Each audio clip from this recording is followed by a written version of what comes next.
ବର୍ତ୍ତମାନ ଆମେ ଦେଖିବା ଜାତୀୟ ଆନ୍ଦୋଳନରେ ଗାନ୍ଧୀଙ୍କର ଆବିର୍ଭାବର ଦ୍ୱିତୀୟ ପାର୍ଶ୍ୱରେ ସେ କଣ କଣ ସତ୍ୟାଗ୍ରହ କରିଥିଲେ, କେମିତି ଭାବରେ ସତ୍ୟାଗ୍ରହ କରିଥିଲେ ବା ତାଙ୍କୁ ଆନ୍ଦୋଳନ କରିଥିଲେ ସେ ବିଷୟରେ ଗୋଟେ ପରେ ଗୋଟେ ଦେଖିବା। ପ୍ରଥମ ହେଲା ଏଇ ପ୍ରଥମ ପାଠ ଜାତୀୟ ଆନ୍ଦୋଳନରେ ଗାନ୍ଧୀଙ୍କର ଆବିର୍ଭାବରେ ସେ ପାଞ୍ଚଟି ଆନ୍ଦୋଳନ କରିଥିଲେ। ଛୋଟିଆ ମୋଟିଆ ଆନ୍ଦୋଳନ ତ ଯାହା କରିଥିଲେ, ମୁଖ୍ୟ ପାଞ୍ଚଟି ଆନ୍ଦୋଳନ ବିଷୟରେ ଆମେ ଦେଖିବା। ପ୍ରଥମ ହେଲା ଚମ୍ପାରଣ ଆନ୍ଦୋଳନ, ଦ୍ୱିତୀୟରେ ହେଲା ଖେଡ଼ା ଆନ୍ଦୋଳନ, ତୃତୀୟରେ ହେଲା ଅହମ୍ମଦାବାଦ ଲୁଗା କାରଖାନା ଆନ୍ଦୋଳନ, ଚତୁର୍ଥରେ ହେଲା ରାଉଲାତ ଆଇନ ବିରୋଧରେ ଆନ୍ଦୋଳନ ଏବଂ ପଞ୍ଚମରେ ହେଲା ଜାଲିଆନାୱାଲା ବାଗ ହତ୍ୟାକାଣ୍ଡ ବିଷୟରେ ଆମେ ଦେଖିବା। ରାଇଟ, ତ ଚମ୍ପାରଣ ଆନ୍ଦୋଳନ କଣ ଥିଲା ଏବଂ ତାର ସେଠାରେ ଗାନ୍ଧୀଙ୍କର ଭୂମିକା କଣ ଥିଲା ସେ ବିଷୟରେ ଆମେ ଦେଖିବା। ରାଇଟ, ଆପଣ ମାନେ ଦେଖିପାରୁଥିବେ ଚମ୍ପାରଣ ଆନ୍ଦୋଳନ, ଚମ୍ପାରଣ ଆନ୍ଦୋଳନ। ରାଇଟ, ତ ଲେଟ ମି ଜଷ୍ଟ ଚେକ୍ ଦ ରାଇଟିଂ ପେନ୍। ଚମ୍ପାରଣ ଆନ୍ଦୋଳନ, ଚମ୍ପାରଣ ଆନ୍ଦୋଳନ ଗାନ୍ଧୀଙ୍କର ଭୂମିକା କଣ ଅଛି? ଚମ୍ପାରଣ ଆନ୍ଦୋଳନ ହେଲା ଭାରତରେ ଗାନ୍ଧୀଙ୍କର ଦ୍ୱାରା ସଂଗଠିତ ପ୍ରଥମ ଆନ୍ଦୋଳନ ଥିଲା ଚମ୍ପାରଣ ଆନ୍ଦୋଳନ। ଯେତେବେଳେ ମହାତ୍ମା ଗାନ୍ଧୀଙ୍କର ଆବିର୍ଭାବ ହେଲା, ତ ମହାତ୍ମା ଗାନ୍ଧୀ ସଂଗଠିତ ଭାବରେ ପ୍ରଥମ କରି ଚମ୍ପାରଣ ଆନ୍ଦୋଳନ କରିଥିଲେ। ବିହାରର ଚମ୍ପାରଣ ଜିଲ୍ଲାରେ ଚାଷୀମାନଙ୍କୁ ଜମିର 20 ଭାଗରୁ କଣ ହେଇଛି, ଗୋଟେ ସେକେଣ୍ଡ, ଜମିର 20 ଭାଗରୁ 3 ଭାଗ ଅଞ୍ଚଳ କଣ ହେଇଥିଲା, ଯୋଉ ବିହାରର ଚମ୍ପାରଣ ଅଞ୍ଚଳରେ ଚାଷୀ ମାନଙ୍କୁ 20 ଭାଗରୁ 3 ଭାଗ ଅଞ୍ଚଳରେ ନୀଳ ଉତ୍ପାଦନ କରିବା ପାଇଁ ଇଂରେଜ ବୃକ୍ଷରୋପଣକାରୀ ମାନଙ୍କ ଦ୍ୱାରା ବାଧ୍ୟ କରାଇ ସେମାନଙ୍କ ଦ୍ୱାରା ନିର୍ଦ୍ଧାରିତ ଦରରେ ତାଙ୍କୁ ବିକ୍ରୟ କରିବାକୁ ପଡୁଥିଲା। କଣ ହଉଥିଲା ଯେ ଯୋଉ 20 ଭାଗର ଯୋଉ ଚାଷୀ ମାନେ ଚାଷ କରୁଥିଲେ ସେଠାରେ 3 ଭାଗ ନୀଳ ଉତ୍ପାଦନ କରିବା ପାଇଁ ଇଂରେଜ ମାନେ ବୃକ୍ଷରୋପଣକାରୀ ମାନଙ୍କ ଦ୍ୱାରା ବାଧ୍ୟ କରାଇଥିଲେ। କଣ ବାଧ୍ୟ କରାଇ ସେମାନଙ୍କ ଦ୍ୱାରା ନିର୍ଦ୍ଧାରିତ ଦରରେ ତାଙ୍କୁ ବିକ୍ରୟ କରିବା ପାଇଁ ପଡୁଥିଲା। କୋଉମାନେ ବାଧ୍ୟ କରୁଥିଲେ? ଇଂରେଜ ମାନେ। ଏବଂ ସେମାନେ କିଏ ନିର୍ଦ୍ଧାରିତ କରୁଥିଲେ? କଣ ସେମାନଙ୍କ ଦ୍ୱାରା ଦର ବା କେତେ ଦରରେ ଆମେ କିଣିବୁ ସେଟା କିଏ ନିର୍ଦ୍ଧାରଣ କରୁଥିଲେ? ଇଂରେଜ ମାନେ। ଓକେ, ତ ତାହା ଫଳରେ କଣ ହେଲା, ଏହାକୁ ଏହାକୁ ତିନି କୋଡିଆ ବ୍ୟବସ୍ଥା କୁହାଯାଉଥିଲା। 3 କୋଡିଆ ବା 3 ଭାଗ ଅଞ୍ଚଳରେ ନୀଳ ଉତ୍ପାଦନ କରୁଥିବାରୁ ଏହାକୁ କଣ 3 କୋଡିଆ ବ୍ୟବସ୍ଥା କୁହାଯାଉଥିଲା। ପରବର୍ତ୍ତୀ ସମୟରେ ନୀଳର ଚାହିଦା ହ୍ରାସ ପାଇବାରୁ ଚାଷୀ ମାନଙ୍କୁ ନୀଳ ଚାଷ ବାଧ୍ୟତାମୂଳକ ନ କରିବା ପାଇଁ ଜମିର ଭଡା ବୃଦ୍ଧି କରାଗଲା ଏବଂ ଅନେକ ବେଆଇନ ଟିକସ ଆଦାୟ କରାଗଲା।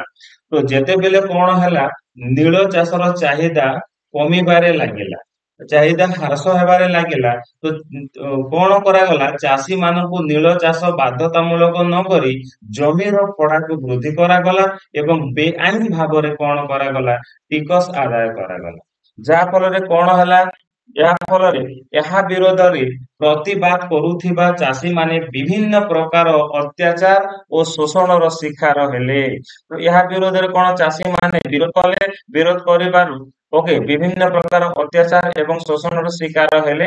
ରାଜକୁମାର ଶୁକ୍ଲ ନାମକ ଜଣେ ସ୍ଥାନୀୟ ବାସିନ୍ଦା ନିମନ୍ତ୍ରଣ କ୍ରମେ ଚାଷୀ ମାନଙ୍କର ସମସ୍ୟାର ଅନୁଧ୍ୟାନ ପାଇଁ ଗାନ୍ଧୀଜୀ 1917 ଏପ୍ରିଲରେ ଚମ୍ପାରଣ ଜିଲ୍ଲାର ସଦର ମହକୁମା ମୋତିହାରି ପହଞ୍ଚିଲେ।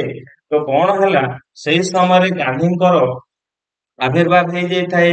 ତ ସେଇ ସମୟରେ ଚାଷୀ ମାନଙ୍କ ମଧ୍ୟରେ ରାଜକୁମାର ଶୁକ୍ଲ ନାମକ ଜଣେ ସ୍ଥାନୀୟ ବାସିନ୍ଦା, ସେ କାହାକୁ ନିମନ୍ତ୍ରଣ କଲେ? ମହାତ୍ମା ଗାନ୍ଧୀଙ୍କୁ ନିମନ୍ତ୍ରଣ କଲେ ଏବଂ ମହାତ୍ମା ଗାନ୍ଧୀଙ୍କୁ ନିମନ୍ତ୍ରଣ କରିବା ଫଳରେ 1917 ଏପ୍ରିଲରେ ଚମ୍ପାରଣ ଜିଲ୍ଲାର ସଦର ମହକୁମା କୋଉଠି, ମୋତିହାରିରେ ସେ ଆସିକି ପହଞ୍ଚିଲେ। କିଏ? ମହାତ୍ମା ଗାନ୍ଧୀ।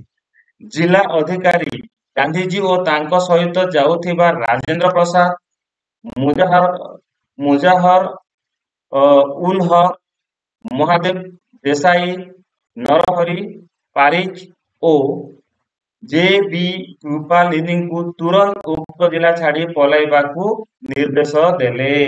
ତ କଣ ହେଲା, ଯେତେବେଳେ ମହାତ୍ମା ଗାନ୍ଧୀ ପହଞ୍ଚିଲେ ଜିଲ୍ଲା ଅଧିକାରୀ ଜିଲ୍ଲାର ଅଧିକାରୀ ଜଣେ କିଏ ହେଇଥିବ? ଇଂରେଜ ହେଇଥିବ। ଜିଲ୍ଲା ଅଧିକାରୀ ଗାନ୍ଧିଜୀ ଓ ତାଙ୍କ ସହିତ ଯାଇଥିବା ରାଜେନ୍ଦ୍ର ପ୍ରସାଦ, ମୁଜାହାର ଉଲ ହକ, ମହାଦେବ ଦେଶାଇ, ନରହରି ପାରିକ ଓ ଜେ ବି କୃପାଲିନୀଙ୍କୁ ତୁରନ୍ତ ଜିଲ୍ଲା ଛାଡିକି ପଳେଇବାକୁ ସେ ନିର୍ଦ୍ଦେଶ ଦେଇଥିଲେ।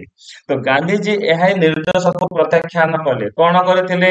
ଗାନ୍ଧିଜୀ ଏହି ନିର୍ଦ୍ଦେଶକୁ ଜିଲ୍ଲାପାଳ ଦେଇଥିବା ନିର୍ଦ୍ଦେଶକୁ ପ୍ରତ୍ୟାଖ୍ୟାନ କଲେ ବା ମାନିଲେ ନାହିଁ ଏବଂ କୌଣସି ଦଣ୍ଡ ଭୋଗିବାକୁ ପ୍ରସ୍ତୁତ ବୋଲି ସେ ଘୋଷଣା କରିଦେଲେ। ତମେ ଯେତେବେଳେ ଜିଲ୍ଲା ଛାଡିକି ପଳାଅ ବୋଲି ଯେତେବେଳେ ଜିଲ୍ଲା ଅଧିକାରୀ କହିଲେ, ଗାନ୍ଧିଜୀ ରୋକଠୋକ ମନା କରିଦେଲେ, ମୁଁ ଏ ଜିଲ୍ଲା ଛାଡି ପଳେଇବି ନାହିଁ ବା ଆମ କୌଣସି ସଦସ୍ୟ ମଧ୍ୟ ଏ ଜିଲ୍ଲା ଛାଡିକି ପଳେଇବୁ ନାହିଁ। ସେଥିପାଇଁ ଆମକୁ ଯେକୌଣସି ଦଣ୍ଡ ଭୋଗିବାକୁ ପଡିବ, ତେବେ ଆମେ ହସି ହସି ଦଣ୍ଡଟାକୁ ଭୋଗିବୁ ବୋଲି ସେ ସିଧାସଳଖ ମନା କରିଦେଇଥିଲେ। ଅହିଂସା ଉପାୟରେ ଅନ୍ୟାୟମୂଳକ ଆଇନକୁ ଅମାନ୍ୟ କରିବା ସେତେବେଳେ ଭାରତର ଏକ ନୂତନ ପ୍ରକାର ଆନ୍ଦୋଳନ ପଦ୍ଧତି ଭାବରେ ଉଭା ହେଲା। ତ ଫାର୍ଷ୍ଟ ଟାଇମ ସର୍ବପ୍ରଥମେ ଅହିଂସା ଉପରେ ଅନ୍ୟାୟମୂଳକ ଆଇନକୁ ଅମାନ୍ୟ କରିବା ପ୍ରଥମ କରି ସେ ନୂତନ ପ୍ରକାର ଆନ୍ଦୋଳନ ପଦ୍ଧତି ଉଭା ହେଲା ବା ମୁଣ୍ଡ ଟେକିଲା। ଶେଷରେ ସରକାର ଗାନ୍ଧୀଙ୍କୁ ଚମ୍ପାରଣ ଚାଷୀ ମାନଙ୍କ ସମସ୍ୟା ଗୁଡକୁ ଅନୁଧ୍ୟାନ କରିବା ପାଇଁ ଅନୁମତି ଦେଲେ। ତାପରେ କଣ କହିଲେ? ଗାନ୍ଧୀଙ୍କୁ ଅନୁମତି ଦେଲେ ଯେ ଯୋଉ ଚମ୍ପାରଣ ଅଞ୍ଚଳରେ ଯୋଉ ଚାଷୀ ମାନେ ଅଛନ୍ତି ସେମାନଙ୍କର ସମସ୍ୟା ଗୁଡାକ କଣ, ସେଥିପାଇଁ ଅନୁଧ୍ୟାନ କରିବା ପାଇଁ ଗାନ୍ଧୀଙ୍କୁ ଅନୁମତି ଦେଲେ ଏବଂ ଏହି ବିଷୟରେ ସରକାରଙ୍କ ଦ୍ଵାରା ଗଠିତ କମିଟି ଗାନ୍ଧୀଙ୍କୁ ଏକ ସଦସ୍ୟ ଭାବରେ ଅନ୍ତର୍ଭୁକ୍ତ କଲେ। ତ ଏଠି ସରକାର ଗୋଟେ କମିଟି ଗଠନ କରିଥିଲେ ଏବଂ ସେହି କମିଟିରେ ଗାନ୍ଧୀଙ୍କୁ ଏକ ସଦସ୍ୟ ଭାବରେ ଅନ୍ତର୍ଭୁକ୍ତ କରିଥିଲେ। କୋଉମାନେ? ଇଂରେଜ ମାନେ। ଗାନ୍ଧୀଜୀ ନିଜେ ଅନୁସନ୍ଧାନ ଅନୁସନ୍ଧାନ କରି ଚାଷୀମାନଙ୍କୁ ଇଂରେଜ ମାଲିକଙ୍କ ଶୋଷଣରୁ ରକ୍ଷା କରିବା ନିମନ୍ତେ ଆନ୍ଦୋଳନ କରି ସଫଳ ହେଲେ। ଯେତେବେଳେ କଣ ହେଲା, ଚାଷୀମାନଙ୍କୁ ଚାଷୀମାନଙ୍କର ସମସ୍ୟାକୁ ଗାନ୍ଧିଜୀ ଅନୁଧ୍ୟାନ କଲେ ଏବଂ ଇଂରେଜ ମାନେ ଯୋଉ ସୁରକ୍ଷା ବା ଶୋଷଣ କରୁଥିଲେ ସେଇ ଶୋଷଣରୁ ଏମାନଙ୍କୁ ମୁକ୍ତ କରିଥିଲେ। କୋଉମାନଙ୍କୁ? ଚାଷୀ ମାନଙ୍କୁ। ଏବଂ এই ଆନ୍ଦୋଳନ ସଫଳତା ଭାବରେ ପରିଣତ ହେଇଥିଲା। ତିନି କାଠିଆ ବ୍ୟବସ୍ଥା ଉଚ୍ଛେଦ ହେଲା ଏବଂ ଇଂରେଜ ମାଲିକ ଦ୍ଵାରା ବେଆଇନ ଭାବରେ ଆଦାୟ କରାଯାଉଥିବା ଅର୍ଥର ଶତକଡା 25% ଚାଷୀ ମାନଙ୍କୁ ଫେରେଇ ଦିଆଗଲା। ତ ଏକ ବର୍ଷ ମଧ୍ୟରେ ଇଂରେଜ ବୃକ୍ଷରୋପଣକାରୀ ମାନେ ସେହି ଅଞ୍ଚଳ ଛାଡି ଚାଲି ଯାଇଥିଲେ ଏବଂ ଚମ୍ପାରଣ ଆନ୍ଦୋଳନ ଗାନ୍ଧୀଙ୍କ ନେତୃତ୍ୱରେ ଭାରତର ପ୍ରଥମ ସଫଳ ଅହିଂସା ଆନ୍ଦୋଳନ ହେଲା। ତ ଆପଣ ମାନେ ଏଠି ଦେଖିପାରିଥିବେ, ତ ଗାନ୍ଧୀଜୀ ଯୋଉ ସତ୍ୟାଗ୍ରହ କଲେ ଚମ୍ପାରଣରେ କୃଷକ ମାନଙ୍କର ସମସ୍ୟା ଅନୁଧ୍ୟାନ କରି, ତ ତିନି କାଠିଆ ଆଇନକୁ ତିନି କାଠିଆ ଆଇନ ବନ୍ଦ ହେଲା ଏବଂ ଯୋଉ ଟିକସ ଦଉଥିଲେ ତାହା ବି ବନ୍ଦ ହେଇଗଲା ଏବଂ ଗୋଟେ ବର୍ଷ ମଧ୍ୟରେ ବୃକ୍ଷରୋପଣ ମାନେ ଯୋଉ ଅଞ୍ଚଳରେ ବୃକ୍ଷରୋପଣ କରିବା ପାଇଁ ଆସିଥିଲେ ସେଇ ସ୍ଥାନ ଛାଡିକି ପଳେଇଲେ। ଏଣୁ ଗାନ୍ଧୀଙ୍କର ପ୍ରଥମ ସଫଳତା ଅହିଂସା ଆନ୍ଦୋଳନ ଥିଲା। କିଏ? ଚମ୍ପାରଣ ଆନ୍ଦୋଳନ। ଦ୍ୱିତୀୟ ଆନ୍ଦୋଳନ ହେଲା ଗାନ୍ଧୀଙ୍କର ହେଲା ଖେଡା ଆନ୍ଦୋଳନ କଣ?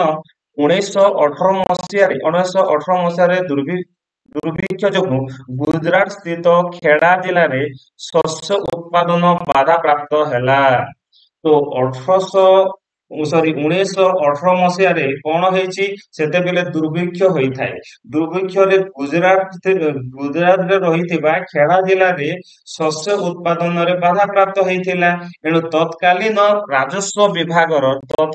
ସେହି ସମୟର ରାଜସ୍ୱ ବିଭାଗର ଏକ ନିୟମ ଅନୁଯାୟୀ ଜମିର ସ୍ୱାଭାବିକ ଉତ୍ପାଦନର ପରିମାଣ 1/4ରୁ କମ ପରିମାଣର ଶସ୍ୟ ଉତ୍ପାଦନ ହେଲେ ଚାଷୀମାନଙ୍କର ରାଜସ୍ୱ ଦେୟ ପରିମାଣ କୋହଳ କରାଇବାର ବ୍ୟବସ୍ଥା ଥିଲା।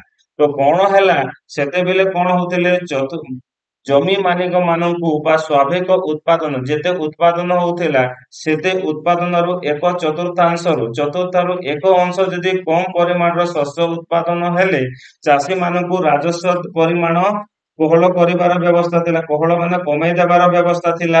କିନ୍ତୁ ଖେଡ଼ା ଚାଷୀ ମାନଙ୍କୁ ଇଂରେଜ କର୍ମଚାରୀ ମାନେ ସମ୍ପୂର୍ଣ୍ଣ ରାଜସ୍ୱ ଭରଣା କରିବାକୁ ବାଧ୍ୟ କରିବାରୁ ଗାନ୍ଧିଜୀ ଏହା ବିରୋଧରେ ସତ୍ୟାଗ୍ରହ କରିବାକୁ ଚାଷୀ ମାନଙ୍କୁ ସଂଗଠିତ କରିଥିଲେ। ତ କଣ କଲେ? ତ ଯେତେବେଳେ କଣ ହେଲା, ଯେତେବେଳେ ଚତୁର୍ଥାଂଶ, ଏକ ଚତୁର୍ଥାଂଶ, ଚାରି ଭାଗରୁ ଯଦି ଏକ ଭାଗ ଯଦି ପରିମାଣ ଉତ୍ପାଦନ ହୁଏ, ତେବେ ଚାଷୀ ମାନଙ୍କର ଟିକସ କମ ହେବ ବୋଲି କହିଥିଲେ।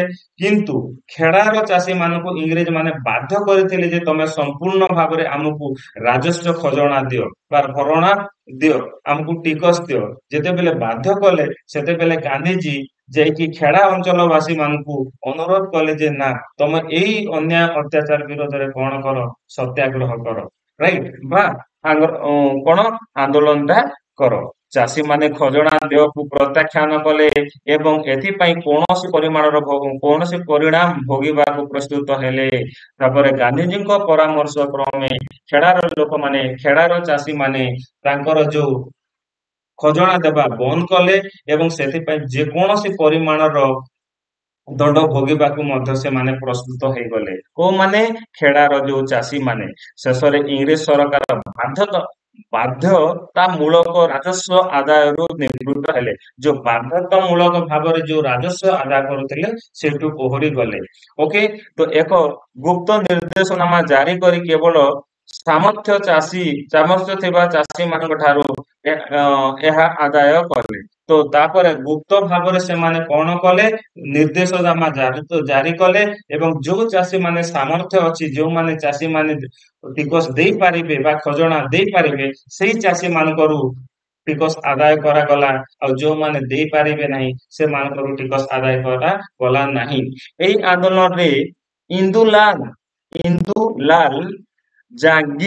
ଇନ୍ଦୁଲାଲ ଜାଗିର ଗାନ୍ଧିଜୀଙ୍କର ଜଣେ ମୁଖ୍ୟ ସହଯୋଗୀ ଥିଲେ। ତ କୋଉ ଖେଡ଼ା ଆନ୍ଦୋଳନରେ କୋଉ ବ୍ୟକ୍ତି ଗାନ୍ଧିଜୀଙ୍କର ମୁଖ୍ୟ ସହଯୋଗୀ ଥିଲେ? ଇନ୍ଦୁଲାଲ ଜାଗିର ଥିଲେ ତାଙ୍କ ଗାନ୍ଧିଜୀଙ୍କର ମୁଖ୍ୟ ସହଯୋଗୀ।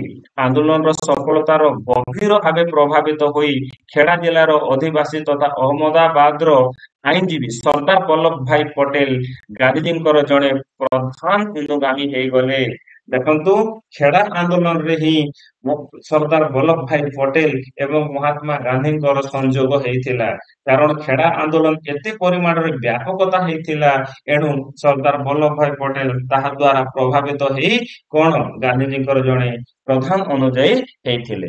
ରାଇଟ, ଆମେ ଦେଖିଲୁ ଚମ୍ପାରଣ ଆନ୍ଦୋଳନ, ଖେଡ଼ା ଆନ୍ଦୋଳନ। ଏବେ ଆମେ ଦେଖିବା 3 ନମ୍ବରରେ କଣ? ଅହମ୍ମଦାବାଦ ଲୁଗା କାରଖାନା ଆନ୍ଦୋଳନ। ଅହମ୍ମଦାବାଦ ଲୁଗା କାରଖାନା ଆନ୍ଦୋଳନ କଣ ହେଇଥିଲା? ରାଇଟ, ଗୁଜରାଟର ଅହମ୍ମଦାବାଦରେ ଲୁଗା କଳ ଗୁଡ଼ିକର ମାଲିକ ମାନେ ପ୍ଲେଗ ମହାମାରୀ ପାଇଁ ଶ୍ରମିକ ମାନଙ୍କୁ ଦେଉଥିବା ସ୍ୱତନ୍ତ୍ର ଭତ୍ତା ପ୍ଲେଗ ବୋନସ ପ୍ରତ୍ୟାହାର କରିବାରୁ ଶ୍ରମିକ ଓ ମାଲିକ ମାନଙ୍କ ମଧ୍ୟରେ କଳହ ସୂତ୍ରପାତ ହେଲା।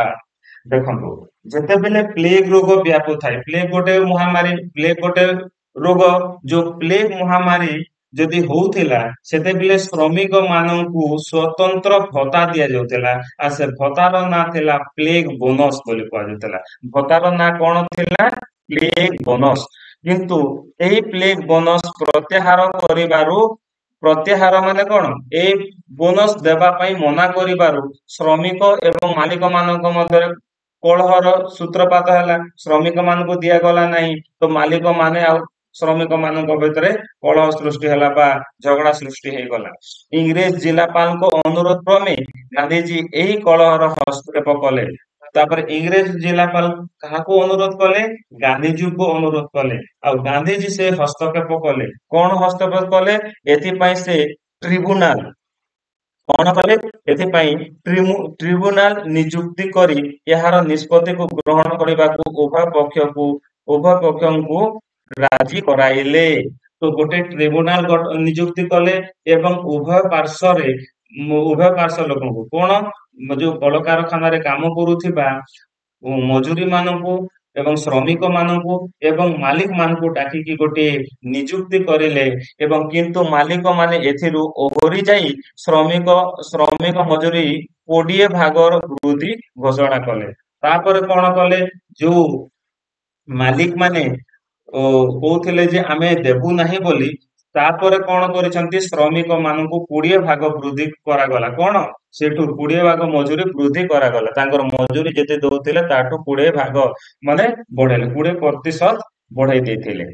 ତାପରେ ଅହମ୍ମଦାବାଦ କାରଖାନା ଶ୍ରମିକ ମାନଙ୍କର ଶତକଡା 35 ଭାଗ ମଜୁରୀ ବୃଦ୍ଧି ଦାବି ପ୍ରତ୍ୟାଖ୍ୟାନ କରିବାରୁ ମାଲିକ ମାନଙ୍କ ବିରୋଧରେ ଗାନ୍ଧିଜୀଙ୍କ ଶ୍ରମିକଙ୍କୁ ଏକ ଅହିଂସା ଆନ୍ଦୋଳନ କରିବା ପାଇଁ ପ୍ରବର୍ତ୍ତାଇ ନିଜେ ଏହାର ନେତୃତ୍ୱ ନେଲେ। ତାପରେ କଣ ହେଇଛି, ଅହମ୍ମଦାବାଦ କାରଖାନା ଶ୍ରମିକ ମାନଙ୍କର ଶତକଡା 35 ଭାଗ ମଜୁରୀ ବୃଦ୍ଧି ଦାବି, ମାନେ ତାଙ୍କର 20 ଭାଗ ଦେବା ପାଇଁ ସେମାନେ ରାଜି ହେଲେ, କିନ୍ତୁ ଅହମ୍ମଦାବାଦରେ ଗାନ୍ଧିଜୀ କହିଲେ ନାହିଁ, ତାଙ୍କୁ 35 ଭାଗ ମଜୁରୀ ବୃଦ୍ଧି କରିବା ପାଇଁ ନିଷ୍ପତ୍ତି ଦେଲେ। ଏଣୁ ବୃଦ୍ଧି କରିବା ପାଇଁ ଦାବି କଲେ, କିନ୍ତୁ ତାର ପ୍ରତ୍ୟାଖ୍ୟାନ କରିବାରୁ ମାଲିକ ମାନଙ୍କ ବିରୋଧରେ ଗାନ୍ଧିଜୀ ଶ୍ରମିକ ମାନଙ୍କ ସପକ୍ଷରେ ଅହିଂସାର ଆନ୍ଦୋଳନ କରିବା ପାଇଁ ପ୍ରବର୍ତ୍ତାଇଲେ। ରାଇଟ, ଦାବି ପୂରଣ ପର୍ଯ୍ୟନ୍ତ ଦାବି ପୂରଣ ପର୍ଯ୍ୟନ୍ତ ଅନଶନ ଚାଲୁ ରଖିବ ବୋଲି ସେ ଘୋଷଣା ସେ କରି ସେ ଶ୍ରମିକ ମାନଙ୍କ ସପକ୍ଷରେ ଅନଶନ ଆରମ୍ଭ କରିଦେଲେ। ଯୋଉ ପର୍ଯ୍ୟନ୍ତ ଶ୍ରମିକ ମାନଙ୍କୁ 35 ଭାଗ ମଜୁରୀ ବୃଦ୍ଧି ନ କରାଯାଇଛି, ସେ ପର୍ଯ୍ୟନ୍ତ ମୁଁ ଶ୍ରମିକ ମାନଙ୍କ ସପକ୍ଷରେ ରହି ମୁଁ ଅନଶନ ଆରମ୍ଭ କରିବି ବୋଲି ଗାନ୍ଧିଜୀ ମୁଣ୍ଡ ଭିଡ଼ିଲେ ବା ଅଣ୍ଟା ଭିଡ଼ିଲେ। ଏହା ଶ୍ରମିକ ମାନଙ୍କୁ ଦୃଢ ଭାବରେ ସଂଗଠିତ କରି, ତାପରେ କଣ ହେଇଛି, ଅନେକ ଶ୍ରମିକ ମାନେ ଦୃଢ ଭାବରେ ସଂଗଠିତ କରି ସମଗ୍ର ଭାରତରେ ଦୃଷ୍ଟି ଆକର୍ଷଣ କଲା। ତ ଶ୍ରମିକ ମାନଙ୍କୁ ଦୃଢ ଭାବରେ ସଂଗଠିତ କରି ସମଗ୍ର ଭାରତର ଦୃଷ୍ଟି ଆକର୍ଷଣ କରିଥିଲା। କାହାଙ୍କର ଆନ୍ଦୋଳନ? ମହାତ୍ମା ଗାନ୍ଧୀଙ୍କର ଏହି ଆନ୍ଦୋଳନଟି।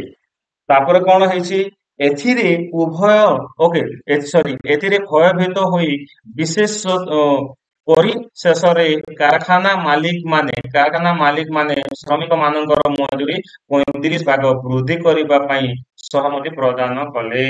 ତାପରେ ବାଧ୍ୟ ହୋଇକି କଳକାରଖାନାର ମାଲିକ ମାନେ 35% ବୃଦ୍ଧି କରିବା ପାଇଁ ରାଜି ହେଲେ। ତ ଏହା ଦ୍ଵାରା ଗାନ୍ଧିଜୀ କଣ ହେଇଛନ୍ତି, ଏହା ଦ୍ଵାରା ଗାନ୍ଧିଜୀ ଜନସାଧାରଣଙ୍କ ମନରେ ସତ୍ୟାଗ୍ରହ ପ୍ରତି ଆଗ୍ରହ, ଶ୍ରଦ୍ଧା ଓ ସମ୍ମାନ ଆଣି ଦେଇଥିଲେ। ତ ଏଇ ସତ୍ୟାଗ୍ରହ କଣ ଆଣି ଦେଇଥିଲା? ଆଗ୍ରହ, ଶ୍ରଦ୍ଧା ଓ ସମ୍ମାନ ଆଣି ଦେଇଥିଲା। କାହା ପ୍ରତି? ଗାନ୍ଧିଜୀଙ୍କ ପ୍ରତି। ରାଇଟ, ତ ତୁମେ ଜାଣିଛ କି କଣ ଗାନ୍ଧିଜୀଙ୍କ ସମ୍ପାଦନାରେ ନବଜୀବନ ଏବଂ ୟଙ୍ଗ ଇଣ୍ଡିଆ ନାମକ ଦୁଇଟି ପତ୍ରିକା ପ୍ରକାଶିତ ହେଉଥିଲା। ଦେଖନ୍ତୁ, ଯେତେବେଳେ ମହାତ୍ମା ଗାନ୍ଧୀ କୋଉଠି ଥିଲେ? ଦକ୍ଷିଣ ଆଫ୍ରିକାରେ ଥିଲେ। ସେତେବେଳେ ବି ପିଲାମାନେ ମନେ ରଖ, ଗୋଟେ ପତ୍ରିକା ଚଳଉଥିଲେ। ସେ ପତ୍ରିକାର ନାମ କଣ କହିପାରିବ? ସେ ପତ୍ରିକାର ନାମ ହେଲା ଇଣ୍ଡିଆନ ଓପିନିଅନ ବୋଲି। ରାଇଟ, ଏବେ ବର୍ତ୍ତମାନ ଆଉ ଦୁଇଟି ପତ୍ରିକା ଆସିଲା, ନବଜୀବନ ଏବଂ ୟଙ୍ଗ ଇଣ୍ଡିଆ ନାମକ ଦୁଇଟି ଆଉ ପତ୍ରିକା ଆସିଲା। ଏଣୁ ଏହା 3ଟା ପତ୍ରିକା ତାଙ୍କ ଜୀବନରେ ଆମେ ବର୍ତ୍ତମାନ ଏବେ ସୁଦ୍ଧା ପଢି ସାରିଛୁ। ତାପରେ କଣ ହେଇଛି, ରାଓଲାତ ଆଇନ ବିରୋଧରେ ଆନ୍ଦୋଳନ। 4th ନମ୍ବର ଆଇନ। ଓକେ, 1 ନମ୍ବର ଚମ୍ପାରଣ ଆନ୍ଦୋଳନ, 2 ନମ୍ବର ଖେଡା ଆନ୍ଦୋଳନ, 3 ନମ୍ବର ଅହମ୍ମଦାବାଦ ଲୁଗା କାରଖାନା ଆନ୍ଦୋଳନ, 4 ନମ୍ବର ହେଲା ରାଉଲାତ ଆଇନ ବିରୋଧରେ ଆନ୍ଦୋଳନ। ରାଉଲାତ ଏଇଟା କଣ? ଏ 4 ନମ୍ବର ରାଉଲାତ ଆଇନ ବିରୋଧରେ କାହିଁକି ଲୋକମାନେ ଆନ୍ଦୋଳନ କରିବାରେ ଲାଗିଲେ? ଦେଖନ୍ତୁ, ଚମ୍ପାରଣ, ଖେଡା ଓ ଅହମ୍ମଦାବାଦ ଠାରେ ସଂଗଠିତ ଆଞ୍ଚଳିକ ଆନ୍ଦୋଳନ ଗୁଡ଼ିକୁ ସଫଳତା ଗାନ୍ଧିଜୀଙ୍କର ନେତୃତ୍ୱ ପ୍ରତି ଜନସାଧାରଣଙ୍କ ମନରେ ଆସ୍ଥା ବୃଦ୍ଧି ହେଲା ଏବଂ ତାଙ୍କୁ ସମଗ୍ର ଭାରତର ଜନସାଧାରଣଙ୍କ ନିକଟରେ ଅଧିକ ପରିଚିତ କରାଇଲା। ସିରିଜ ଭାବରେ ଗୋଟେ ପରେ ଗୋଟେ ଚମ୍ପାରଣ ସତ୍ୟାଗ୍ରହ ସଫଳ ହେଲା, ଖେଡା ଆନ୍ଦୋଳନ ସଫଳ ହେଲା, ଅହମ୍ମଦାବାଦ ଠାରେ ସଂଗଠିତ ହେଇଥିବା ଆନ୍ଦୋଳନ ଯେତେବେଳେ ସଫଳତା ପ୍ରାପ୍ତ ହେଲା, ସେତେବେଳେ ଗାନ୍ଧିଜୀଙ୍କର ନେତୃତ୍ୱରେ ଯୋଉ ଜନସାଧାରଣଙ୍କ ମନରେ ଯୋଉ ଆସ୍ଥା ଥିଲା, ତାହା ବୃଦ୍ଧି ହେବାରେ ଲାଗିଲା ଏବଂ ଜନସାଧାରଣ ଭାରତବାସୀ ମହାତ୍ମା ଗାନ୍ଧୀଙ୍କୁ ବା ମୋହନଦାସ କରମଚାନ୍ଦ ଗାନ୍ଧୀଙ୍କୁ ଜାଣିବାରେ ଲାଗିଲେ। ଏହାପରେ ଏହାପରେ ସେ ଜାତୀୟ ସ୍ତରରେ ବ୍ରିଟିଶ ଶାସନ ବିରୋଧରେ କେତେକ ଆନ୍ଦୋଳନ ସଂଗଠିତ କରିବା ପାଇଁ ଆଗ୍ରହ ପ୍ରକାଶ କଲେ। ତାପରେ କଣ ହେଲା, ଜାତୀୟ ସ୍ତରରେ, ଏଇଟା ଥିଲା କୋଉଟା? ଅହମ୍ମଦାବାଦ ହେଲା, ଚମ୍ପାରଣ ଥିଲା, ଖେଡା ହେଲା, ଏଇଟା ଗୋଟେ କଣ ଆଞ୍ଚଳିକ ସ୍ତରରେ ଥିଲା। ତାପରେ ସେ କଲେ ଯେ ମୁଁ ଜାତୀୟ ସ୍ତରରେ ମଧ୍ୟ ଆନ୍ଦୋଳନ କରିବି ବୋଲି ସେ ସାହସ କଲେ ବା ବ୍ରିଟିଶ ବିରୋଧରେ କେତେକ ଆନ୍ଦୋଳନ ସଂଗଠିତ କରିବା ପାଇଁ ଆଗ୍ରହ ପ୍ରକାଶ କଲେ ଏବଂ 1919 ଖ୍ରୀଷ୍ଟାବ୍ଦରେ ଇଂରେଜ ସରକାରଙ୍କ ଦ୍ୱାରା ପ୍ରଣୀତ ରାଓଲାତ ଆଇନ ବିରୋଧରେ ଆନ୍ଦୋଳନ ଥିଲା ଗାନ୍ଧୀଜୀଙ୍କର ପ୍ରଥମ ଜାତୀୟ ସ୍ତରୀୟ ଆନ୍ଦୋଳନ। ଓକେ, ଏଠି ପିଲାମାନେ ତମକୁ ପଚରାଯାଏ ଯେ ମହାତ୍ମା ଗାନ୍ଧୀଙ୍କର କୋଉ ଆନ୍ଦୋଳନଟା ପ୍ରଥମ ଜାତୀୟ ସ୍ତର ଆନ୍ଦୋଳନ ଥିଲା କହିଲେ ରାଓଲାତ ଆଇନ ବିରୋଧରେ ଆନ୍ଦୋଳନ ବା ରାଓଲାତ ଆକ୍ଟ ରେଭୁଲେସନ ତାଙ୍କ ପାଇଁ ଫାର୍ଷ୍ଟ ଆନ୍ଦୋଳନ ଥିଲା। ଆଉ ଏଟା କେବେ ସେ ଲଢେଇ କରିଥିଲେ ବା କେବେ ଏ ଆନ୍ଦୋଳନ କରିଥିଲେ କହିବ 1919 ଖ୍ରୀଷ୍ଟାବ୍ଦରେ। କେବେ 1919 ଖ୍ରୀଷ୍ଟାବ୍ଦରେ ରାଓଲାତ ଆଇନ ବିରୋଧରେ ହେଲା ତାଙ୍କର ଜାତୀୟ ସ୍ତରରେ ପ୍ରଥମ ଜାତୀୟ ସ୍ତର ଆନ୍ଦୋଳନଟା ଥିଲା। ତ ଏଇ ଆନ୍ଦୋଳନର କଣ ଥିଲା ଦେଖିବା। ପ୍ରଥମ ବିଶ୍ୱଯୁଦ୍ଧରେ ଭାରତ ଇଂରେଜ ଓ ମିତ୍ର ଶକ୍ତିକୁ ବହୁ ଭାବରେ ସାହାଯ୍ୟ କରିଥିଲା। ତ ପ୍ରଥମ ବିଶ୍ୱଯୁଦ୍ଧ ଯେତେବେଳେ ହେଇଥିଲା ସେତେବେଳେ ଇଂରେଜକୁ ଏବଂ ମିତ୍ର ଶକ୍ତିକୁ କିଏ ସାହାଯ୍ୟ କରିଥିଲେ? ଭାରତ ବହୁତ ଭାବରେ ସେ ସାହାଯ୍ୟ କରିଥିଲେ। ଭାରତୀୟ ମାନେ ଆଶା କରିଥିଲେ ଯେ ଯୁଦ୍ଧ ପରେ ଇଂରେଜ ସରକାର ଭାରତର ରାଜନୈତିକ ଦାବି ଗୁଡିକୁ ପୂରଣ କରିବ, କିନ୍ତୁ ସେମାନେ ନିରାଶ ହେଲେ। ତ କଣ କରିଥିଲେ? ଇଂରେଜ ମାନେ ପ୍ରତିଶ୍ରୁତି ଦେଇଥିଲେ ଯଦି ତମେ ଆମକୁ ଯଦି ଏଇ ପ୍ରଥମ ବିଶ୍ୱଯୁଦ୍ଧରେ ସାହାଯ୍ୟ କରିବ ତେବେ ଆମେ କଣ କରିବୁ, ତୁମକୁ ରାଜନୈତିକ ସୁବିଧା ସୁଯୋଗ ଆଉ ବହୁତ ଗୁଡା ସୁବିଧା ସୁଯୋଗ ଦେବୁ ବୋଲି କହିଥିଲେ। କିନ୍ତୁ ଯେତେବେଳେ ପ୍ରଥମ ବିଶ୍ୱଯୁଦ୍ଧ ସରିଲା ସେତେବେଳେ କୌଣସି ଦାବି ପୂରଣ କଲେ ନାହିଁ, ଯାହା ଫଳରେ ଭାରତୀୟ ମାନେ ନିରାଶ ହେବାକୁ ପଡିଥିଲା। ଓ ତାପରେ ଦେଖ ଏଠି ତୁମ ପାଇଁ ଗୋଟେ କାମ କଣ, ପ୍ରଥମ ବିଶ୍ୱଯୁଦ୍ଧ ପରେ ଭାରତର ଅର୍ଥନୈତିକ ବ୍ୟବସ୍ଥା ଓ ଏହା କିପରି ଜାତୀୟତା ବୃଦ୍ଧିରେ ସହାୟକ ହେଲା ତାହା ଏକ ସମୀକ୍ଷା କର। ପିଲାମାନେ ଏଇଟା ତମେ ଟିକେ ଲେଖିବ, ରାଇଟ। ଆମେ ଆଗକୁ ଯିବା। ତ ଇଂରେଜ ସରକାର ଭାରତର ବିଦ୍ରୋହ ଓ ବିପ୍ଳବାତ୍ମକ କାର୍ଯ୍ୟକଳାପକୁ ଦମନ କରିବା ପାଇଁ ବିଚାରପତି ରାଓଲାତ ଅଧ୍ୟକ୍ଷତାରେ ଏକ କମିଟି ଗଠନ କରାଗଲା। ଯୋଉ ଇଂରେଜ ସରକାର ଭାରତରେ ଯୋଉ ବିଦ୍ରୋହ ଓ ବିପ୍ଳବାତ୍ମକ କାର୍ଯ୍ୟକଳାପ ଦମନ କରିବା ପାଇଁ କଣ, ଯୋଉ ଭାରତରେ ଯୋଉ ବିଦ୍ରୋହ ଏବଂ ବିପ୍ଳବାତ୍ମକ କାର୍ଯ୍ୟକଳାପ କରୁଥାନ୍ତି ତାହାକୁ କଣ କରିବା ପାଇଁ, ଦମନ କରିବା ପାଇଁ ରାଓଲାତଙ୍କ ଅଧ୍ୟକ୍ଷତାରେ ଏକ କମିଟି ଗଠନ କରାଗଲା। ଏହି କମିଟି ସୁପାରିଶ ଅନୁସାରେ ଯେଉଁ ଆଇନ ପ୍ରଣୟନ କରାଗଲା ତାହାକୁ ରାଉଲାତ ଆଇନ ନାମରେ ପରିଚିତ ହେଲା। ତ ରାଉଲାତ କିଏ? ବିଚାରପତି ରାଉଲାତ ଅଧ୍ୟକ୍ଷତାରେ ଯୋଉ କମିଟି ଗଠନ ହୋଇ ଯୋଉ ଆଇନ ଯୋଉ ଆଇନ ସୁପାରିଶ କରିଥିଲେ ସେଇ ଆଇନକୁ ରାଉଲାତ ଆଇନ ବୋଲି କୁହାଯାଇଥାଏ। ଏହି ଆଇନ କଣ? ତ ଏହି ଆଇନ ବଳରେ ଇଂରେଜ ସରକାର ଯେକୌଣସି ଭାରତୀୟଙ୍କୁ ଗିରଫ କରି ବିନା ବିଚାରରେ କାରାଦଣ୍ଡରେ ଦଣ୍ଡିତ କରିବାର ବ୍ୟବସ୍ଥା କରାଗଲା। ତ ବିଚାରପତି ରାଉଲାତ ଯୋଉ ସୁପାରିଶ ଦେଲେ ଯେ ଯୋଉମାନେ ଆନ୍ଦୋଳନ କରିବ ସେମାନଙ୍କୁ କଣ କରାଯିବ, ସରକାର ଯେକୌଣସି ଭାରତୀୟକୁ ଗିରଫ କରିପାରିବ ଆଉ ବିନା ବିଚାରରେ ତାଙ୍କୁ କାରାଦଣ୍ଡରେ ଦଣ୍ଡିତ କରାଯିବାର ବ୍ୟବସ୍ଥା କରାଗଲା। ଏଟା ଗୋଟେ ଅମାନସିକ ଆଇନ ଆସିଲା, ଯାହା ଦ୍ୱାରା ବା ଏହା ଦ୍ୱାରା ଜନସାଧାରଣଙ୍କର ସ୍ୱାଧୀନତା ଓ ଅଧିକାର କ୍ଷୁର୍ଣ୍ଣ ହେଲା। ଯୋଉ ଭାରତୀୟ ମାନେ ସ୍ୱାଧୀନ ଭାବରେ ଯୋଉ ଆନ୍ଦୋଳନ କରୁଥିଲେ ଏବଂ ନିଜର ହକ୍ ଅଧିକାର ପାଇଁ ଆନ୍ଦୋଳନ କରୁଥିଲେ ତାହା କ୍ଷୁର୍ଣ୍ଣ ହେବାରେ ଲାଗିଲା। ଏଣୁ କଣ କରାଗଲା, 1919 ଫେବୃଆରୀରେ ଗାନ୍ଧୀଜୀ ଏକ ସତ୍ୟାଗ୍ରହ କମିଟି ଗଠନ କରି ଏହାର ସଭ୍ୟମାନଙ୍କୁ ଏହି ଆଇନ ଅମାନ୍ୟ କରିବା ପାଇଁ ତଥା ଏହାର ବିରୁଦ୍ଧରେ ସତ୍ୟ ଓ ଅହିଂସା ଭିତ୍ତିକ ଆନ୍ଦୋଳନ କରିବା ପାଇଁ ପ୍ରବର୍ତ୍ତାଇଲେ। କଣ କଲେ? ସରକାର ଯୋଉ ଆଇନ କରିଥିଲେ ଯେ ଯେକୌଣସି ଭାରତୀୟକୁ ଆମେ ବିନା ପଚରା ଉଚରାରେ ଆମେ କଣ କରିବା, ବନ୍ଦୀ କରିବା ଏବଂ ତାଙ୍କୁ ବନ୍ଦୀରେ ଦଣ୍ଡ ଦେବା ବୋଲି କହିଲେ। ଏଠୁ 1919 ଫେବୃଆରୀରେ କଣ କଲେ, ଗୋଟେ ସତ୍ୟାଗ୍ରହ କମିଟି ଗଠନ କରିଦେଲେ। ଆଉ ସତ୍ୟାଗ୍ରହ କମିଟିରେ କହିଲେ ଯେ କଣ, ଏହାକୁ ଆମେ କୋଉ ହିସାବରେ କରିବା, ସତ୍ୟ ଅହିଂସା ଭିତ୍ତିକ ଆନ୍ଦୋଳନ କରିବା, ଏଠିରେ କୌଣସି ହିଂସା ହେବ ନାହିଁ ବୋଲି ଗାନ୍ଧୀଜୀ ସମସ୍ତଙ୍କୁ ବାର୍ତ୍ତା ଦେବାରେ ଲାଗିଲେ। ତ ଏହାପରେ କଣ ହେଇଛି, ବ୍ରିଟିଶ ବ୍ୟବସ୍ଥାପକ ସଭାରେ ଭାରତୀୟ ସଭ୍ୟମାନଙ୍କ ବିରୋଧ ସତ୍ତ୍ୱେ ସଂଖ୍ୟାଗରିଷ୍ଠ ସରକାର ସଭ୍ୟଙ୍କର ସମର୍ଥନ ଫଳରେ 1919 ମାର୍ଚ୍ଚ 18ରେ ରାଓଲାତ ଆଇନ ଗୃହୀତ ହେଇଗଲା। ଦେଖନ୍ତୁ ଏଠି ଯୋଉ ବ୍ୟବସ୍ଥାପକ ସଭା ଥିଲା ବା ଯୋଉଠି ନିୟମ କାନୁନ ପ୍ରଣୟନ କରାଯାଉଥିଲା ସେଠି ଭାରତୀୟ ମାନେ ଘୋର ବିରୋଧ କରିଥିଲେ ଯେ ଆମେ ରାଉଲାଟ ଲାଇନକୁ ପାସ୍ କରିଦେବୁ ନାହିଁ। କିନ୍ତୁ ସେତେବେଳେ କଣ ହେଇଥିଲା, ବ୍ରିଟିଶ ମାନଙ୍କର ସଂଖ୍ୟା ଗରିଷ୍ଠ ଥିଲା। ଏଣୁ କୌଣସି କଳେ ବଳେ କୌଶଳେ 1919 ମାର୍ଚ୍ଚ 18 ତାରିଖ ଦିନ ରାଉଲାଟ ଆଇନକୁ ସେମାନେ ଗୃହୀତ କରିଦେଲେ ବା ପାସ୍ କରିଦେଲେ। ତାପରେ କଣ ହେଇଛି, ଗାନ୍ଧିଜୀ ଏହି ଆଇନ ବିରୋଧରେ ଏକ ଗଣ ସତ୍ୟାଗ୍ରହ ଆରମ୍ଭ କରିବା ନିମନ୍ତେ ଦେଶବାସୀଙ୍କୁ ଆହ୍ୱାନ କଲେ।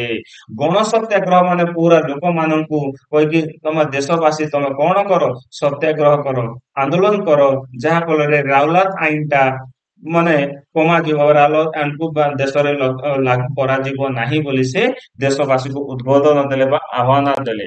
ତାପରେ କଣ ହେଇଛି, ଗାନ୍ଧିଜୀଙ୍କର ଗଣ ଆଇନ ଅମାନ୍ୟ ଆନ୍ଦୋଳନ ହିଂସାତ୍ମକ ଦିଗରେ ଗତି କରିବାର ଆଶଙ୍କା କରି ଶ୍ରୀମତୀ ଆନି ବେସାନ୍ତ ଗାନ୍ଧିଜୀଙ୍କୁ ବିରୋଧ କରିଥିଲେ। ତ ଯେତେବେଳେ ଅହିଂସା ଓକେ ସତ୍ୟ ଆଉ ଅହିଂସା ଉପରେ ଆନ୍ଦୋଳନ କରିବା ପାଇଁ ଗାନ୍ଧିଜୀ ପରାମର୍ଶ ଦେଲେ, କିନ୍ତୁ ଆହ୍ୱାନ ଦେଲେ ବା ପରାମର୍ଶ ଦେଲେ, କିନ୍ତୁ ସେଇ ଆଇନ ବା ସେହି ଆନ୍ଦୋଳନଟା ହିଂସାତ୍ମକ ଦିଗରେ ଗତି କରୁଥିବାର ଆଶଙ୍କା କରି, ମାନେ ହିଂସାତ୍ମକ ଆଗକୁ ଯାଉଛି ନା ନ ଯାଉଛି ସେଇଟା ଜଣାନି, ଆଶଙ୍କା କରି ବା ଭୟଭୀତ ହୋଇ ସେତେବେଳେ ଶ୍ରୀମତୀ ଆନି ବେସାନ୍ତ ଗାନ୍ଧିଜୀଙ୍କୁ ବିରୋଧ କରିବାରେ ଲାଗିଲେ।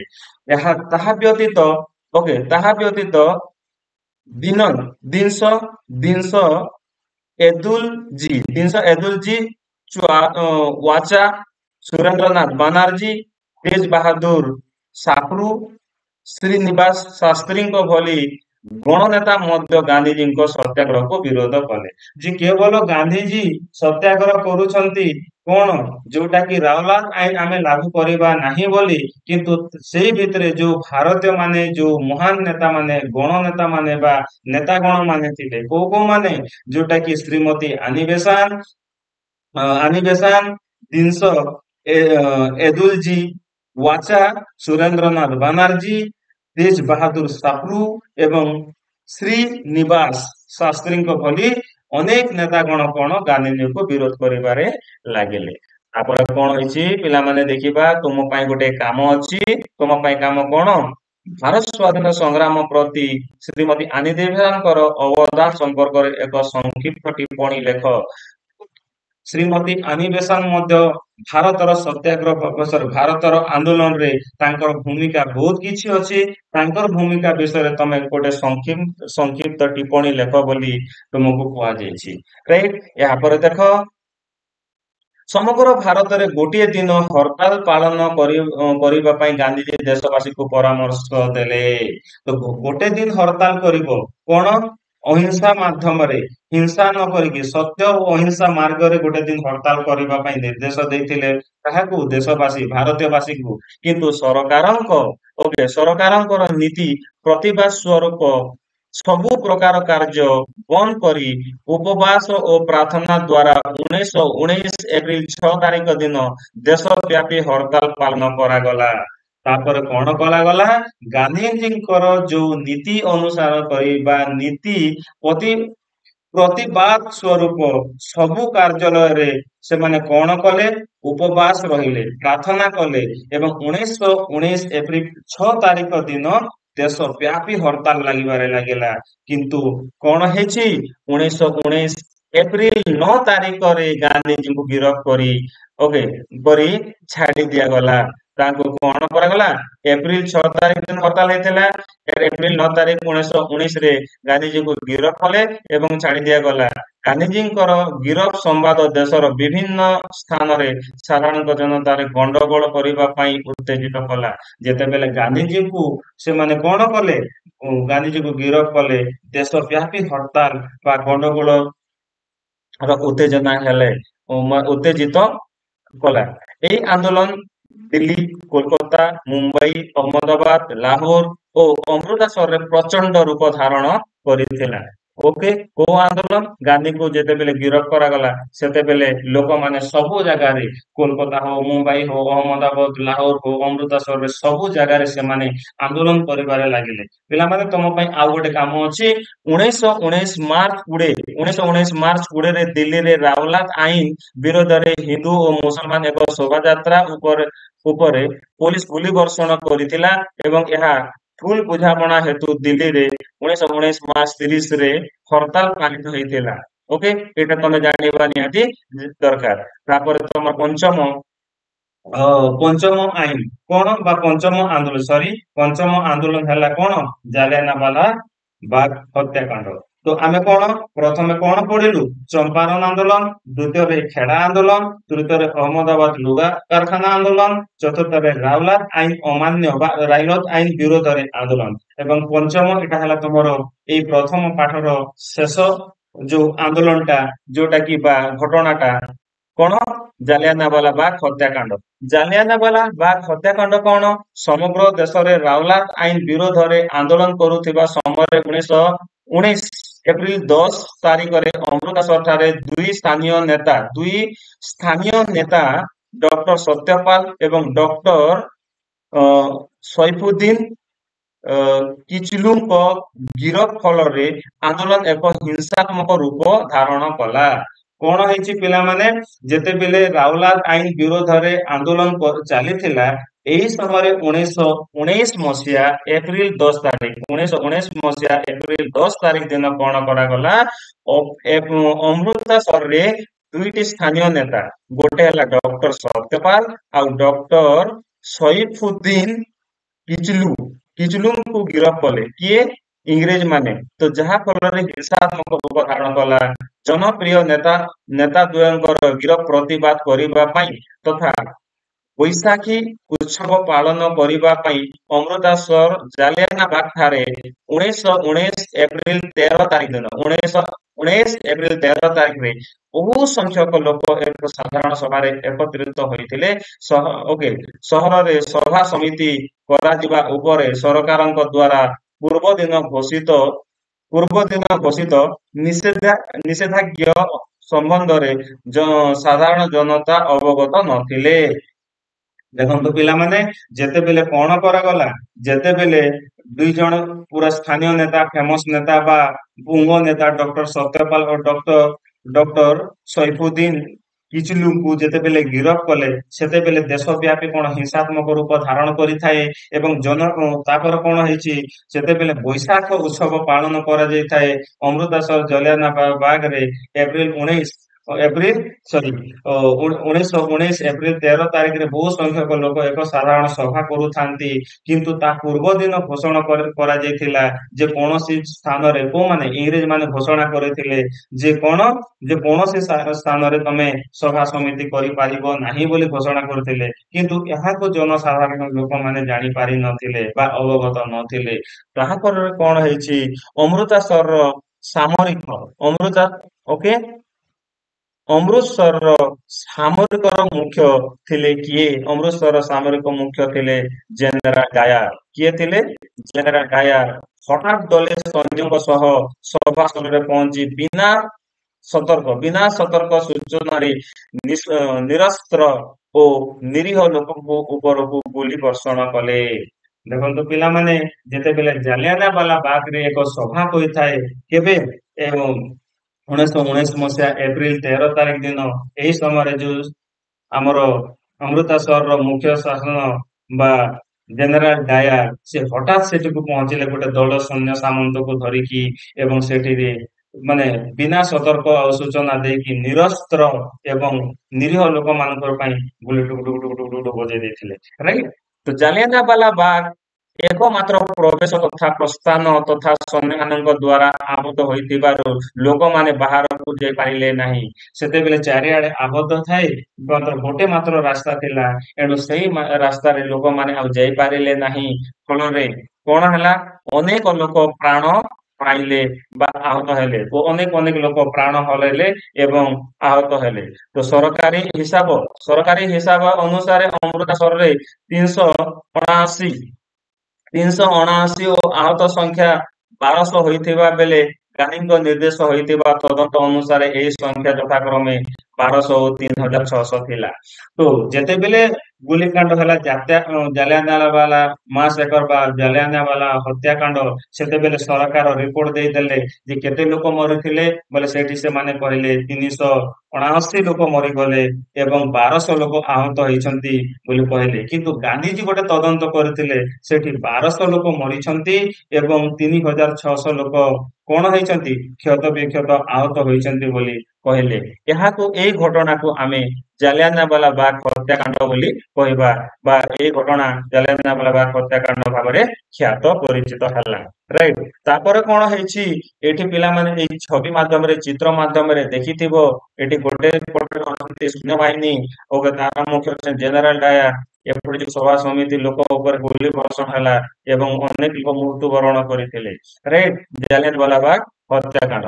ତାପରେ ଏଠି କଣ ହେଇଛି ଜନସାଧାରଣ ଅହିଂସା ଆନ୍ଦୋଳନ ବା ସତ୍ୟାଗ୍ରହ ପାଇଁ ଯୋଉ ସେ ପର୍ଯ୍ୟନ୍ତ ସମ୍ପୂର୍ଣ୍ଣ ରୂପେ ସେ ସମର୍ଥ ହୋଇ ନଥିଲେ ଥିବା ଉପଲବ୍ଧ କରି ଗାନ୍ଧିଜୀ 19 ଏପ୍ରିଲ 18ରେ ରାଉଲାଟ ଆଇନ ବିରୋଧ ଆନ୍ଦୋଳନ ପ୍ରତ୍ୟାହାର କଲେ। ତ ଯୋଉ ଗାନ୍ଧିଜୀ ଅନୁଧ୍ୟାନ କଲେ ଯେ ଏ ପର୍ଯ୍ୟନ୍ତ ଲୋକମାନେ ସତ୍ୟାଗ୍ରହ କଣ ସେମାନେ ଜାଣି ନାହାନ୍ତି, ଏଣୁ ସେ କଣ କଲେ 19 ଏପ୍ରିଲ 18 ତାରିଖ ଦିନ ଏ ରାଉଲାଟ ଆଇନ ବିରୋଧରେ ଯୋଉ ଆନ୍ଦୋଳନ ଘୋଷଣା କରିଥିଲେ ତାହା ପ୍ରତ୍ୟାହାର କଲେ।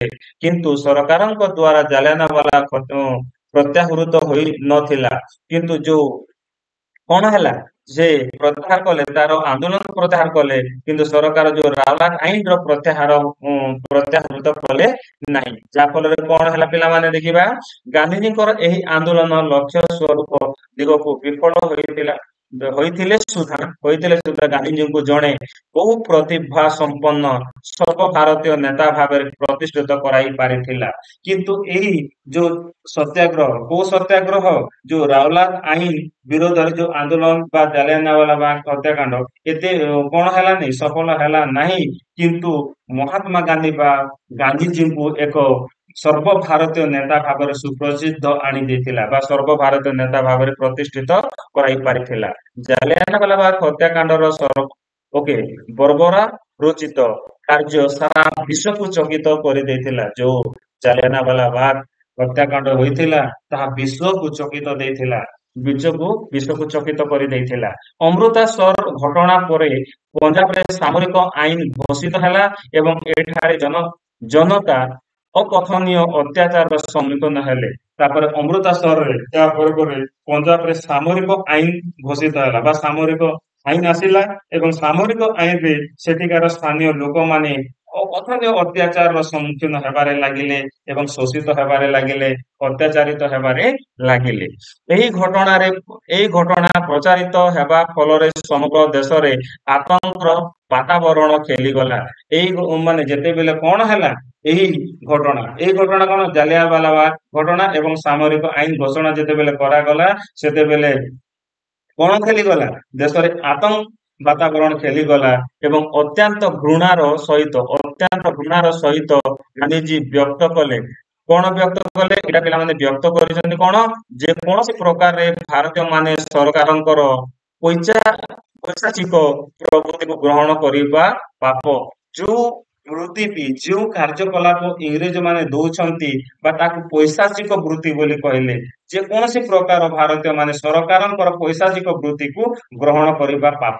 ଯଦି ଯୋଉ ସରକାର ଯାହା ବି ବୃତ୍ତି ଦଉଛି, କାର୍ଯ୍ୟ ଦଉଛି, କଳାପ ଦଉଛି ତେବେ ତାହାକୁ ପାପ ବୋଲି ମହାତ୍ମା ଗାନ୍ଧୀ ଘୋଷଣା କଲେ। ଓକେ। ତାପରେ କଣ ହେଇଛି ଏକ ନୂତନ ରାଜନୈତିକ ଆନ୍ଦୋଳନର ଝାସ ଦେବା ଲାଗି ମହାତ୍ମା ଗାନ୍ଧୀ ଦେଶବାସୀଙ୍କୁ ଡାକରା ଦେଲେ। ତାପରେ ଆମେ କଣ କରିବା ଆଉ ଗୋଟେ ନୂଆ ପ୍ରକାରର କଣ ଆନ୍ଦୋଳନ କରିବା ବୋଲି ଲୋକମାନଙ୍କୁ ଉଦ୍ବୋଧନ କଲେ।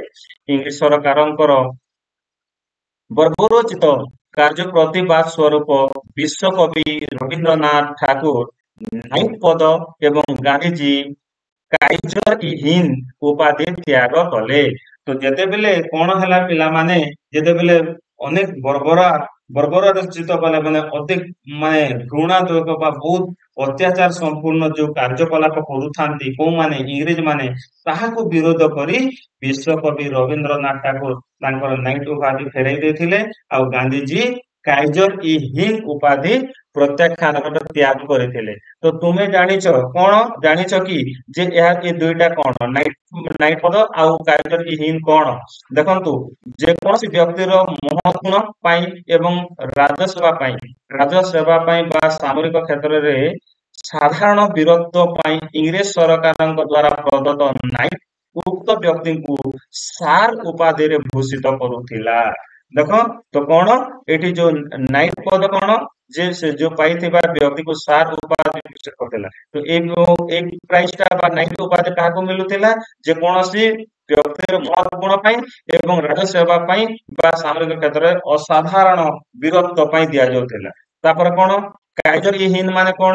ଏହାର ଅର୍ଥ ହିନ୍ଦୁସ୍ତାନର ସମ୍ରାଟ। ହିନ୍ଦୁସ୍ତାନର ସମ୍ରାଟ ଏହା ଗାନ୍ଧିଜୀ ଇଂରେଜଙ୍କ ଦ୍ଵାରା ଭାରତରେ ତାଙ୍କର ଅସାଧାରଣ ନେତୃତ୍ୱ ସ୍ୱରୂପ ତାଙ୍କୁ ପ୍ରଦାନ କରାଯାଇଥିଲା। ତ ଏ ଦୁଇଟା କଣ ନାଇଟ୍ ପଦ କିଏ ତ୍ୟାଗ କରିଥିଲେ?